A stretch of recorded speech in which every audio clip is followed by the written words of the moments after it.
Խնդրում ենք ներկայացրեք այսօրվա բողոքի ակցիայի եւ քալերթի նպատակը։ Բոլորս տեսանք, թե երեկ ինչպիսի խայտառակ որոշում կայացվեց Փաշինյանական վարչախմբի կցորդ հանդիսացող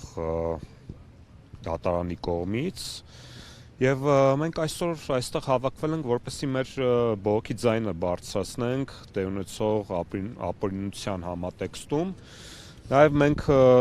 տեսանք, որ քաղաքական բանտարկյալ Նարեկ Սամսոնյանը երեկ հենց դատարանի դահլիճում հայտարարեց անժամկետ հացադուլ։ Բոլորս գիտենք, թե հացադուլ դա ինչ է նշանակում, եւ ըստ էության մենք պետք է փաստենք, որ հիմա ողջ ընդդիմադիր դաշտը ունի մեկ անելիք՝ օր առաջ հստակորեն կազմակերպված քայլերով հասնել ոչ միայն Նարեկ Սամսոնյանի, Վազգեն Սահաթելյանի, այլև բոլոր քաղաքական բանտարկյալների ազատ հարձակմանը։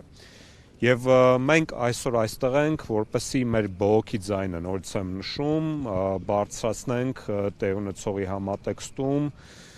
Նարեկ Սամսոնյանի բողոքի ձայնը ավելի բարձրացնենք մեր հանրության, մեր հասարակական, քաղաքական ընդդիմադիր ուժերի համար, եւ պետք է փաստեմ, որ այսպիսի միջոցառումները լինելու են ըստ էության շարունակական։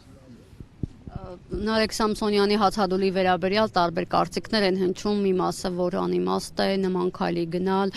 դա իշխանություններին ճնշման մեթոդ չէ, դուք ինչ գնահատական կտաք այս կարծիքներին։ Գիտեք,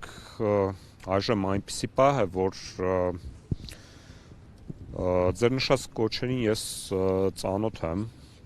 կամ կարծիքներին, բայց նորից եմ նշում, այսօր պետք է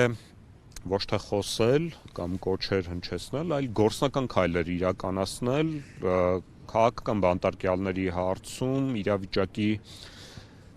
բեկումնային փոփոխության համար։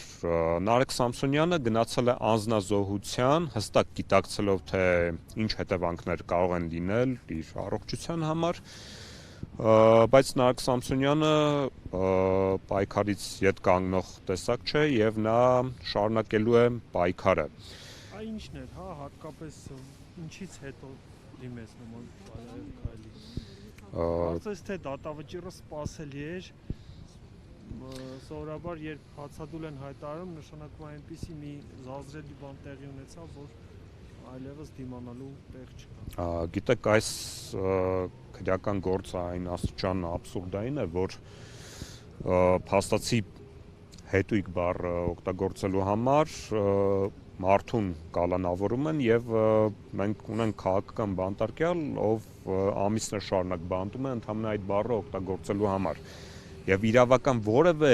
հիմնավորում չկար կալանքը երկարացնելու ասպեկտում, սա իրավաբանություն չէր, ճիշտ է, ես ինքս իրավաբան չեմ, բայց անգամ իմ ոչ մասնագիտական աչքով այստեղ բացարձակ իրավաբանություն չկար, այլ կար հստակ քաղաքական նպատակադրում, քաղաքական բանտարկյալներ Նարեկ Սամսոնյանին եւ Վազգեն Սահաթելյանին հնարավորինս ավելի երկար պահել խցում։